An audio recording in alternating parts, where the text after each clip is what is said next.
Hola a todos, mi nombre es Danilo Sasa Sánchez, soy médico y en este momento el subgerente de servicios del Hospital Regional de García Rovira de Málaga, Santander.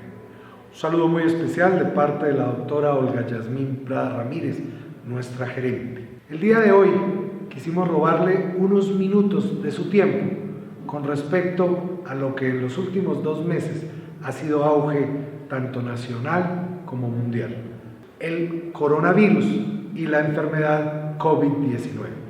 Gracias a la cantidad de inquietudes que nos ha llegado al hospital por parte de los usuarios, queremos resolver y hacer algunas pequeñas aclaraciones de esta patología. El coronavirus es una gran familia de virus, típico en los animales salvajes, animales silvestres, que con el paso del tiempo ha venido teniendo cambios y ha venido generando algunas réplicas, donde llegó el momento en que fue capaz de contagiar a un humano. Ese coronavirus es conocido normalmente, gracias a la Organización Mundial de la Salud, que le dio el nombre como COVID-19, que tiene unas características patológicas exclusivas de los virus que ya conocíamos. El COVID-19 es la enfermedad, es una enfermedad respiratoria que puede ser moderada, aguda y en su gran mayoría leve. Las características iniciales determinan como quien tiene una gripa normal. Hay unos síntomas del cual ya vamos a hablar que son más inclinados a determinar si posiblemente estamos frente a un caso sospechoso de COVID-19. Pero su comportamiento definitivamente es el de una gripa, un proceso de un resfriado común. El contagio de la enfermedad COVID-19 se presenta de 2 maneras, una directa y otra indirecta. La forma directa es de humano a humano, por la vía de gotitas de saliva. Ahí viaja el virus y puede ser contagiado de forma directa al toser, al estornudar o al hablar cerca de una persona que esté contagiada. Por eso las recomendaciones hoy en día es que debe haber distancia entre un paciente ya contaminado con el COVID-19 y un paciente sano, mínimo de 2 metros. Hablamos hasta de 3 o de 4 metros en el principio de la cercanía. Entonces, es importante recalcar que las gotitas de saliva, las lágrimas, contienen la cantidad suficiente de coronavirus, en este caso el tipo COVID-19, para poder hacer una transmisión directa.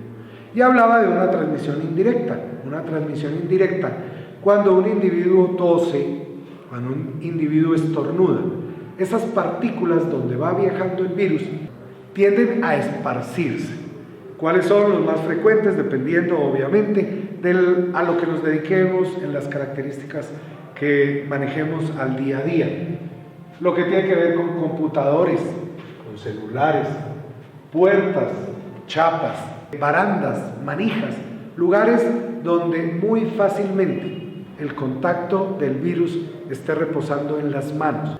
¿Cómo saber si una persona está infectada? Realmente hoy en día es un reto. ¿Por qué? Porque no tenemos una metodología absolutamente clara y rápida para poder determinar si hay un contagio. Como lo venimos refiriendo, todo esto se manifiesta como un proceso viral, como un resfriado común. Entonces, para saber si empezamos a tener alguna sospecha sobre el proceso de resfriado que estamos sufriendo, es que empiece a comportarse de una forma muy diferente a como normalmente estamos acostumbrados a saber que nos da un proceso infeccioso de forma individual. Estas características dicen que si hay una fiebre tomada por termómetro de más de 38 grados centígrados, que persiste, que aunque se tome medicamento o se tomen medidas para bajar la temperatura, fácilmente vuelve a entrar en ese contexto de fiebre por encima de 38 grados centígrados. Si existe una tos seca, irritativa, no precisamente que permita expulsar moco. Si existe alguna sensación de falta de respiración, que no se puede respirar, que hace falta el aire y que no nos permite tener un buen contacto, inclusive en un medio ambiente ventilado y de aire puro, no lo podemos respirar. Estos síntomas llaman mucho la atención. Si esto llegara a presentarse, asociado hoy en día para nosotros como García Rovira, Málaga, Santander y Colombia, tiene que estar o viene estando con un principio de contacto con alguien que haya estado fuera del país o que haya tenido algún contacto con un paciente que efectivamente ha tenido la enfermedad. Queremos darle la relación del contexto de lo que sucede hoy con 100 pacientes, es un ejemplo, 100 pacientes contaminados o enfermos de COVID-19. De ese 100%, el 80% tendrán síntomas como si hubiese sido un resfriado común, una gripa sencilla, normal, pasajera y rápida. El 13% tendrá sintomatología de haber sido una patología, un resfriado más agresivo, más fuerte. El 2%, 1 o 2% alcanzará una patología grave que será de obligatorio tratamiento y seguimiento.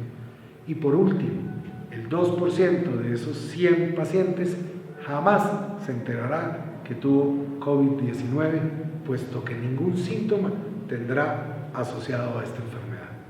En este momento no contamos con un tratamiento específico para la enfermedad COVID-19, tampoco con una vacuna.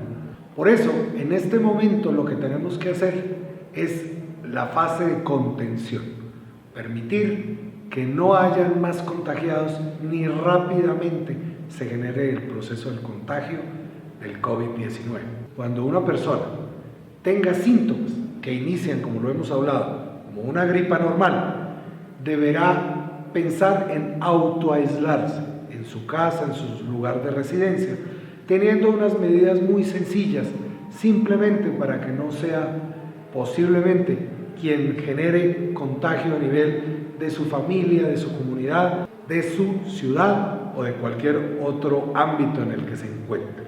La técnica de lavado de manos bien desarrollada no dura más de 30 o 40 segundos.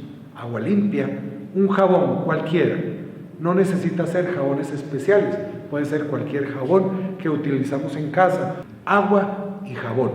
Alcanzamos hasta el 50% de disminuir la posibilidad de contagio gracias al lavado de manos. Y ese lavado de manos debe ser continuo.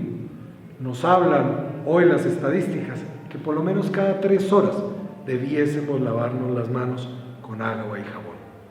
Hay otra metodología que usamos en ese lapso de 3 horas de un lavado de manos a otro, que es el gel antibacterial, que podemos cargar y llevar todo el tiempo. No asistir a eventos masivos donde hayan muchas personas, puesto que es muy complejo saber quién puede en ese momento estar portando el virus.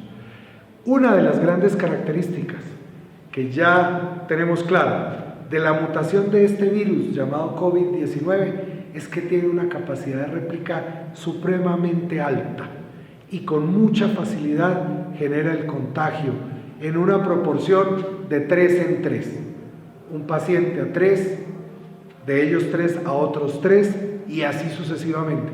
Por eso tan rápido, por eso en 2 meses alcanzar una propagación tan alta como la que tenemos hoy en el mundo. El uso adecuado del tapabocas. ¿En qué momento se vuelve estrictamente la necesidad de utilizar tapabocas? Cuando sentimos que hay alguna patología respiratoria o algún inicio de síntomas de origen respiratorio.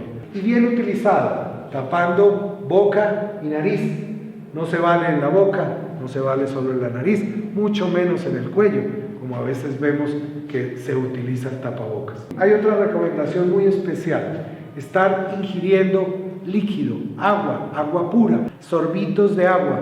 ¿Por qué? Porque como les comentaba al principio, las características de la forma del virus tiene unas dendritas que son chupitas que se adhieren a la boca, a la nariz, a las lágrimas. Cuando estamos tomando agua recurrentemente, aseguramos que ese virus se vaya por el esófago y vaya a dar al estómago. Los ácidos gástricos en el estómago matan el virus COVID-19 sin pensarlo 2 veces y muy rápido.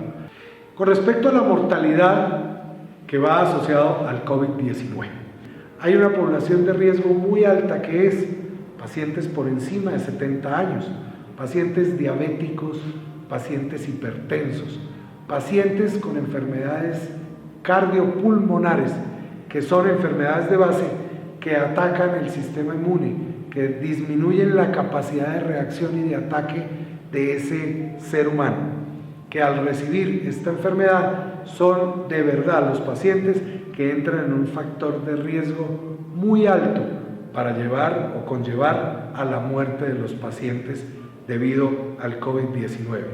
Es importante pensar y saber que un ser humano, mientras que mantenga su sistema inmune activo, coma bien, descanse bien, cuente con las medidas básicas para no contagiarse, posiblemente va a ser uno de esos pacientes que después de haber tenido COVID-19 jamás se habrá de enterar que lo tuvo, pues se comportará como si hubiese sido un resfriado cualquiera.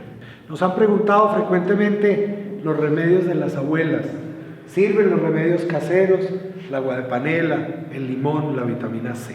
Si bien es cierto, no son remedios no tradicionales para que definitivamente acabemos con la enfermedad del COVID-19, sí sería importante y no tendríamos por qué dejarlo a un lado, pensando en que esto ha sido una tradición para nosotros y que nuestro sistema inmune posiblemente suba un poquito, y si efectivamente nos convertimos en portadores del COVID-19, nuestro sistema inmune va a estar suficientemente fuerte para atacarlo y permitir que no pase de ser un proceso infeccioso leve y se convierta en un moderado, en un grave, mucho menos en uno severo. Si bien es cierto, no tienen la función específica, pero no dejan de ayudarnos. Entonces, si tienen la posibilidad, háganlo. No va en contra de ninguna posición del acto médico en este momento. Reitero, el llamado es a la calma, a la tranquilidad, puesto que estas características virales que hoy nos está mostrando este virus tiende a tener un comportamiento en su gran mayoría benigno. Lo que estamos buscando es la contingencia, no más pacientes contaminados, no más pacientes infectados con COVID-19, lo podemos lograr. Esa es la invitación. Empresa Social del Estado, Hospital Regional de García Rovira. Humanización con calidad y servicio. Doctora Olga Yasmín Prada Ramírez, gerente.